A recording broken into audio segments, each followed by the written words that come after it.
영손과 기도. 찬미 예수님. 그때 예수님께서는 군중을 보시고 가엾은 마음이 드셨다. 그들이 목자 없는 양들처럼 시달리며 귀가 꺾여 있었기 때문이다. 그래서 제자들에게 말씀하셨다. 수확할 것은 많은데 일꾼은 적다. 그러니 수확할 밭의 주인님께 일꾼들을 보내주십사 하고 청하여라. 예수님께서 12제자를 가까이 부르시고 그들에게 더러운 영들에 대한 권한을 주시어 그것들을 쫓아내고 병자와 허약한 이들을 모두 고쳐주게 하셨다. 12사도의 이름은 이러하다. 베드로라고 하는 시몬을 비롯하여 그의 동생 안드레아, 제베데오의 아들 야고보와 그의 동생 요한, 필립보와 바르톨로메오, 토마스와 세리마테오, 알페오의 아들 야고보와 타데오, 열혈당원 시몬, 그리고 예수님을 팔아넘긴 유다 이스카리옷이다. 예수님께서 이 12사람을 보내시며 이렇게 분부하셨다. 다른 민족들에게 가는 길로 가지 말고 사마리아인들의 고을에도 들어가지 마라. 이스라엘 집안에 길 잃은 양들에게 가라. 가서 하늘나라가 가까이 왔다 하고 선포하여라. 앓는 이들을 고쳐주고 죽은 이들을 일으켜 주어라.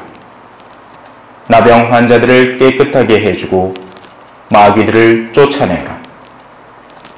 너희가 거저받았으니 거저 주어라. 주님의 말씀입니다. 그리스도님 찬미합니다.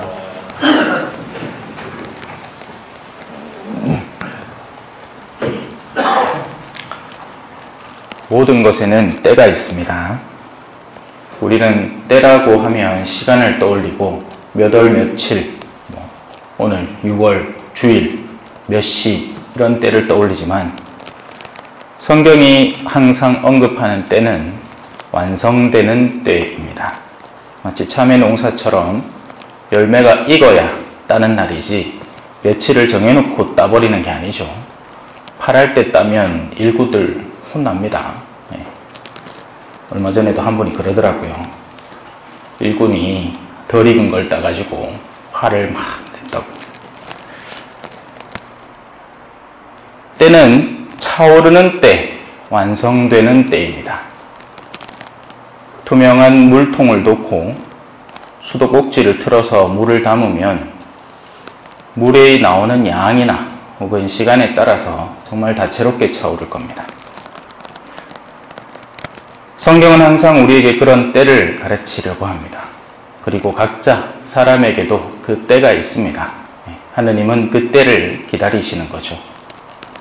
선이 가득 차서 추수될 때도 있고 반대로 어둠이 가득 차서 이제 그만 하고 외칠 때도 있는 겁니다. 일찍부터 경고를 몇 번이나 줬는데도 그 경고를 무시한 채 자꾸 예를 들어서 술을 즐기는 남자가 있다.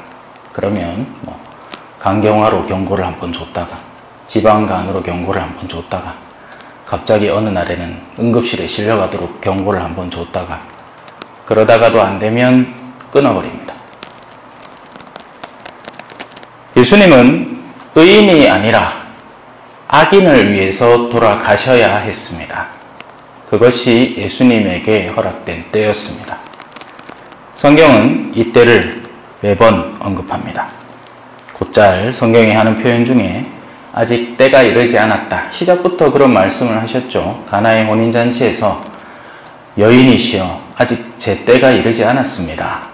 하지만 성모님은 당신의 간절한 청원으로 그 때를 완성시켜버린 겁니다. 그러니까 본격적인 구원 사업을 위해서 물통이 아직 80% 정도 찼는데 20%가 남았는데 그 20%가 정상적으로 차려면 더 많은 시간이 할애되어야 함에도 성모님은 당신의 간절함으로 그 20%를 채워버린 겁니다. 어제 공세리 성지하고 성거산 성지를 다녀오면서 순교자들의 목록과 그 옆에 적혀있는 나이가 눈에 띄었습니다. 50을 채 넘기지 못한 사람들이 수두룩했습니다. 지금 같으면 뭐 50은 어린애 취급당하겠죠. 특히나 이런 초정 같은 지역에서 실질적인 활동 연령대를 살펴보면 50대가 없습니다. 거의 뭐 거진 다 60이고 뭐 옛날 같으면 환갑잔치하고 지금은 부끄러워서 환갑잔치도 못한다죠. 팔순 정도는 돼야 뭐 챙겨줄까 말까 정도입니다. 24, 30, 32 수두룩한 사람들이 지금으로 치면 이런 나이에 요절해 버렸습니다. 거의 다 뭐 무명순교자죠. 호졸들이 박해를 하다 그 산 꼭대기까지 올라가서 다 죽여버린 겁니다. 한티도 그렇고 해보죠. 사람들은 안타까워할 겁니다. 아이고 저 사람이 저렇게 젊은 나이에 갔나. 꽃을 피워보지도 못한. 하지만 저에게는 그 각자에게 정해져 있던 때를 볼 수가 있었습니다. 그들은 그 신앙 공동체에서 신앙이 가득 무르익었고 이제 추수할 때가 다가온 거죠. 그들은 순교의 결실을 위해서 준비된 열매들이었고 저마다 그 때를 채워버려서 추수된 것일 뿐입니다. 그때 추수되었기 때문에 순교의 월계관이라고 우리는 표현을 하죠. 하지만 상상해 보십시오. 호졸들이 막 쫓아옵니다. 젊은 엄마가 어린 애를 안고 산으로 막 도망갑니다. 죽자고. 하지만 호졸이 더 빠르겠죠. 애 하나 안고 산길을 달려가는 엄마보다 호졸이 얼마나 빠르겠습니까? 그래서 가까이 다가와서 창으로 베어버립니다. 한티가 발굴될 때 사람들이 이게 순교자의 묘인지 아닌지 알 도리가 없잖아요. 하지만 어렵지 않게 알 수 있었습니다. 왜냐하면 예리한 것으로 난도질 당해 있는 뼈를 발견할 수 있었으니까요. 인정사정 없었던 겁니다. 우리는 세상에 무지한 상태로 태어납니다. 누구나 처음에는 순수성을 가지고 있습니다. 모든 아이들이 그렇죠. 아기들은 순진합니다. 그죠? 순수하고 맑습니다. 오염되지 않았죠. 마치 하얀 도화지 같은 영혼을 갖고 있습니다. 처음부터 지나친 악이나 혹은 선으로 무장되어 있는 사람은 없습니다. 어려서부터 뭐 그냥 본능적인 동물에 대한 보살핌 뭐 이런 건 갖고 있을 수 있어도 뭐 시작부터 나는 십자가를 지겠다. 우리 불교계처럼 천상천하 유아독존하고 뭐 연꽃에서 티 나오고 뭐 이런 거 없습니다. 아이들은 다 그냥 맑아요. 강아지 같습니다. 또 반대로 악한 아이도 없습니다. 그냥 뭐 자꾸 괴롭히면 악에 맞춰서 울어대고 그러는 거지 가만히 두면 맑아요. 세상에 나쁜 사람은 없습니다. 누구나 순진하고 맑은 시작을 경험합니다. 그러다가 이제 우리에게 찾아오게 되는 것, 소위 말한 철이 들 때부터 우리가 인지하게 되고 우리가 하는 행동에 가슴이 덜컥거리게 되는 것이 죄라고 표현하는 겁니다. 우리의 스스로의 의지로 저지르게 되는 악의 결과물입니다. 그리고 우리는 그 이후부터 서로 다른 길을 걷기 시작합니다. 누구는 그 악에서 오늘 복음의 메시지처럼 회개하고 복음을 믿고 선으로 돌아오는 사람이 있는가 하면 또 다른 누구는 그냥 그 미미한 죄를 고치지도 않고 그냥 그대로 유지시켜 나가는 겁니다. 그런데 그건 알아두셔야 됩니다. 죄는 그냥 유지되는 게 아니에요. 죄는 오래 아무리 미미한 것이라도 나의 내면 속에 오래 습관처럼 간직하면 더 쉬운 틀을 마련해 줍니다. 이는 마치 깨끗한 옷을 더럽히는 건 금방 눈에 띄어서 얼른 화장실이나 거기 달려가서 이렇게 씻어내잖아요. 근데 옷이 그냥 우중충해. 그러면 에이 뭐 진흙 하나 더 묻어도 밥 먹다가 뭐 하나 더 흘려도 점점 괜찮아지기 시작하고 소홀하게 여기게 됩니다. 영혼도 마찬가지예요. 영혼에 나는 자국들에 민감하셔야 됩니다. 그런데 그러지 않고 그냥 일상적인 어둠의 상태를 방치해두면 더 쉽고 더 큰 죄악에 더 빠르게 빠져들기 시작하게 됩니다.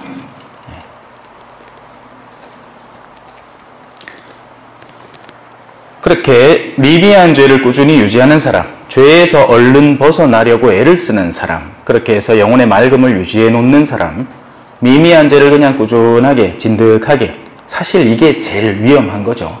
너희는 뜨겁든지 차갑든지 해라. 너희가 미지근하니 입에서 뱉어버리겠다 하는 게 묵시록의 메시지입니다. 그죠? 또 반대로 이 죄에 죄를 더하는 사람이 있습니다. 어제는 그냥 미미한 험담을 하다가 그 속에서 앙심이 생기고 그 안에서 분노 조절이 안 되고 그 분노 때문에 다른 애꿎은 사람에게 화풀이를 하고 뭐 이런 식으로 죄가 자꾸 확장돼 갑니다. 그래서 우리 자매님들 성질나면 그 최종 결과물은 전부 다 남편 몫이죠. 만만한 게 바로 옆에 있고, 성질은 친구들한테 동창 모임 가갖고 성질이 났는데 친구가 뭐 이렇게 예쁜 거 사가지고 막 자랑하니까 속에 은근히 부하가 치미는데 그거 쏟아놓을 데가 없는 겁니다. 그래서 집에 와서 남편한테 갑자기 뭐 평소대로 그냥 하면 괜찮게 넘어갈 일인데 부락 하는, 당신이 똑바로 하라. 종로에서 뺨 맞고 한강에서 화풀이 한다는 그 얘기죠. 하나님께서는 이런 우리 인간의 현실을 알고 계셨습니다. 이렇게 될 줄을 알고 있었어요. 당신이 우리 인간에게 가장 소중한 자유라는 것을 선물을 하면서 우리가 그 자유를 이런 식으로 쓸 줄을 알고 있었던 겁니다. 그래서 어떻게 하느냐? 우리에게 구원이라는 도구를 선물을 하신 거예요. 구원은 이렇게 죄악이 스멀스멀 스며들어 있는 인류에게 가장 훌륭한 선물이 되었습니다. 왜냐하면 그렇게 해야 그 누구도 핑계를 댈 수가 없기 때문입니다. 현대사회는 특히나 심리학이라는 핑계를 잘 쓰려고 합니다. 예를 들어서 너는 성격이 왜 그러니? 이거는요 제가 문제가 아니라 아빠 성격이 A고 엄마 성격이 B일 때 저는 이 성격을 가질 수밖에 없고 그래서 저는 이렇습니다. 하지만 그렇지 않아요. 심리적인 영역이 있습니다. 하지만 그 안에도 엄연히 죄악의 영역이 함께 작동하고 있습니다. 현대과학은 그걸 뭐라고 규정할 수가 없어서 툭하면 하는 얘기가 뭐 조현병이다, 무슨 증이다 하고 이름을 자꾸 갖다 붙이는데요. 그 안에는 엄연히 선과 악의 영역이 함께 들어있습니다. 과학은 영혼을 건드리지 않죠. 과학은 자기가 이해 안 되는 것을 언급할 수가 없기 때문입니다. 하지만 사람의 내면에는 엄연히 자유의지가 존재하고 영혼의 영역이 존재하고 선을 행할 수도 악을 행할 수도 있는 선택의 여지가 활짝 열려 있습니다. 그래서 하느님은 어떤 상태에서 우리 인류에게 그 구원을 선물을 해야만 했느냐? 인류가 가장 죄악에 사무쳐 있을 때 그 구원이 선물되어야 했습니다. 그 누구라도 변명할 수 없게 하느님 보이소, 내 정도 되는 상황에서 내 정도 되는 삶 살면 이건 죄 지을 수밖에 없는 겁니다. 아니다. 그건 너의 변명이다. 나는 내 아들을 가장 어두운 시기에 인류에게 선물을 했다. 사람들의 악이 극에 받쳐있고 서로의 악한 의도가 살인의 의도로 군중들이 휩싸여서 의로운 이를, 죄 없는 내 아들을 죄인으로 몰아가서 죽여버릴 정도의 그 자리에 나는 구원의 씨앗을 선물했다. 누구든지 원한다면 회개할 수 있고 누구든지 원한다면 이 아들의 은혜로 삶을 회복할 수 있다. 이게 하느님의 메시지였던 거죠. 그때가 2000년 전 예수 그리스도가 오셨을 그 당시에 이스라엘 사회와 유대 사회에서 일어났던 일인 겁니다. 인류는 나는 몰랐다고 할 수 없게 되었습니다. 우리는 알아요. 세상 사람들은 모를 수 있습니다. 신앙인은 알아요. 우리는 회개할 수 있다고요. 원한다면. 하나님께서는 그렇게 당신의 외아들을 어둠의 열매가 가장 농익은 때, 가장 추수하기 힘든 때 하나님은 참외를 추수해내신 겁니다. 그러니 참회 농사는 누구나 할 수 있다라고 자신 있게 얘기할 수 있는 농부가 되어버린 거죠. 에이, 당신 그때 참외 농사할 때 그때는 온도가 완벽하게 받쳐줬고 햇빛도 쨍쨍했고 비도 뭐 그때 딱 맞춰가 오고 그라이기는 참외가 잘 나왔지. 아니, 내가 참외할 때는 한 달 내내 비가 와서 하늘이 우중충했고 열매가 열릴 가능성은 완전히 제로였고 그럼에도 이 맛있는 열매를 나는 내놓지 않았느냐. 우리는 멈출 수가 없습니다. 우리는 단지 죄를 짓지 않는 게 목적이 아닙니다. 적지 않은 신앙인들은 자신이 그냥 큰 죄를 짓지 않았다는 것에서 멈춰서 만족해버리고 살아갑니다. 네, 뭐 딱히 죄 진 거 있습니까? 뭐 이런 거죠. 근데 하느님이 인간을 원래 디자인할 때는, 만드실 때는 너희는 그냥 죄 짓지 말고 살아라가 아니라 나를 닮은 민족이 되어서 다른 이들을 빛으로 이끌기 위해서 살아라 라고 우리를 원래 창조 목적으로 만들어 놓으셨습니다. 그래서 우리는 그냥 죄를 짓지 않는 선에서 멈추고 만족하는 게 아니라 믿음으로 의로움을 얻고 나아가서 보다 찬란한 상급, 그걸 희망해야 인간의 본래 목적이 완성되는 겁니다. 제대가 그냥 흠이 없어서 먼지가 없어서 깨끗하다고 멈춰 있는 게 다가 아니라 우린 꿈이잖아요. 그죠? 우리 주변에 있는 많은 것들이 그렇습니다. 그죠? 우리는 뭔가를 꾸미고 더 멋있게 만들고 아름답게 만듭니다. 인간도 마찬가지입니다. 죄 짓지 않았다고 멈춰지는 게 아니에요. 줄미사 안 빠졌다고? 금육 지켰다고? 아니요. 우리는 선을 행하고 복음을 전하고 사람들을 하나님께 초대하기 위해서 있는 이들입니다. 그게 우리 창조 목적이라고요.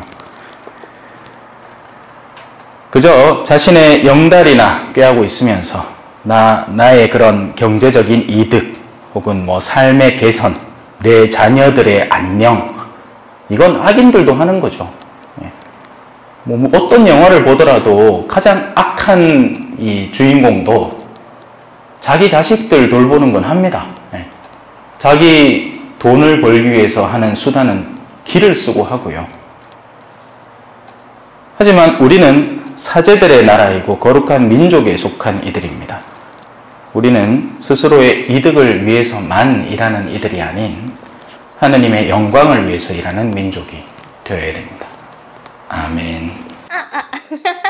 찬미 예수님, 겸손과 기도.